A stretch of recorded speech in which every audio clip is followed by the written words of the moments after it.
વિરામ બાદ ફરી આપ સૌનું સ્વાગત છે।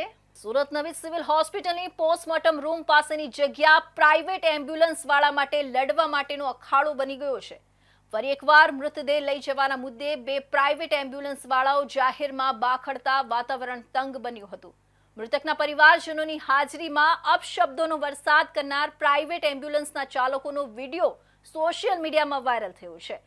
અત્રે ઉલ્લેખનીય છે કે અગાઉ પણ ઘણીવાર આ પ્રકારની ઘટનાઓ બની ચૂકી છે અને પ્રાઇવેટ એમ્બ્યુલન્સ ચાલકો સામે પગલાં પણ લેવાયા છે। જો કે પ્રાઇવેટ એમ્બ્યુલન્સ ચાલકો હજુ પણ સુધરવાનું નામ નથી લઈ રહ્યા। આ સાથે નજીકમાં જ આવેલી પોલીસ ચોકી હોવા છતાં એમ્બ્યુલન્સ ડ્રાઈવરોને તેમનો પણ ભય ન હોય તે પ્રકારની સ્થિતિ ઊભી થઈ છે। સુરત નવી સિવિલ હોસ્પિટલના પોસ્ટમોર્ટમ રૂમમાં મૃત્યુ પામેલા વ્યક્તિઓના મૃતદેહ મૂકવામાં આવે છે। પીએમ રૂમની બહાર ગમગીનીનો માહોલ હોય છે। મૃતકના સંબંધીઓને બેસવા માટે બાકડા મૂકવામાં આવ્યા છે। ત્યાં છેલ્લા કેટલાક સમયથી ખાનગી એમ્બ્યુલન્સ ડ્રાઈવરો સહિતના વ્યક્તિઓ અડંગો જમાવીને બેસે છે। એક તરફ ત્યાં મૃત્યુ પામેલા પરિવારજનો આંખમાંથી આંસુ સારતા હોય છે તો બીજી તરફ કેટલાક ખાનગી એમ્બ્યુલન્સવાળાઓ જાહેરમાં હસી મજાક કે ગાળાગાળી કરતા હોય છે।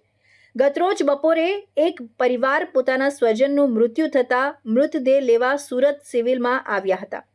તે સમયે સિવિલના પોસ્ટમોર્ટમ રૂમ પાસે મૃતદેહ લઈ જવાના મુદ્દે બે પ્રાઇવેટ એમ્બ્યુલન્સવાળા વચ્ચે બોલાચાલી શરૂ થઈ હતી। જોતજોતામાં ઝઘડો ઉગ્ર સ્વરૂપ ધારણ કરતા મામલો ભીચક્યો હતો। સુરત સિવિલ હોસ્પિટલના સિક્યુરિટીની સામે જ બે ખાનગી એમ્બ્યુલન્સવાળા બાખડી રહ્યા હતા। તેથી પોસ્ટમોર્ટમ કરાવવા આવેલા મૃતકોના પરિવારજનો અને સિવિલ હોસ્પિટલના સિક્યુરિટીના જવાનોએ તેમને છોડાવ્યા હતા। વાયરલ થયેલા વિડીયોમાં જોઈ શકાય છે કે બે પ્રાઇવેટ એમ્બ્યુલન્સના ડ્રાઈવરો મૃતદેહ લઈ જવાને લઈને બાખડી રહ્યા છે।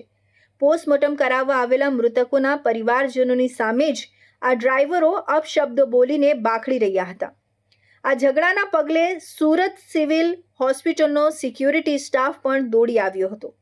જો કે તેમની ભારે જહેમત બાદ આ મામલો ઠાળે પાડ્યો હોય તેવું કેમેરામાં કેદ થયું છે। અત્રે ઉલ્લેખનીય છે કે નજીકમાં જ પોલીસ ચોકી આવેલી છે, જેનો પણ આ પ્રાઇવેટ એમ્બ્યુલન્સના ડ્રાઈવરોને ભય ન હોય તે પ્રકારની સ્થિતિ ઉદ્ભવી છે। નોંધનીય છે કે અગાઉ પણ સિવિલના પોસ્ટમોર્ટમ પાસે મૃતદેહ લઈ જવાના ભાવમાં વધઘટના મુદ્દે ખાનગી એમ્બ્યુલન્સવાળા સામસામે આવી ગયા હતા। એટલું જ નહીં, આ વાત પર તેઓ અવારનવાર ગુંડાગીરી પણ ઉતરી આવે છે। આ સાથે પીએમ રૂમ પાસે રાત્રે દારૂ પણ પીતા હોવાની ચર્ચાઓ છે। અગાઉ પણ આ એમ્બ્યુલન્સના ડ્રાઈવરો સામે પગલાં લેવાયા છે, પણ હજુ પણ સુધરવાનું નામ નથી લઈ રહ્યા।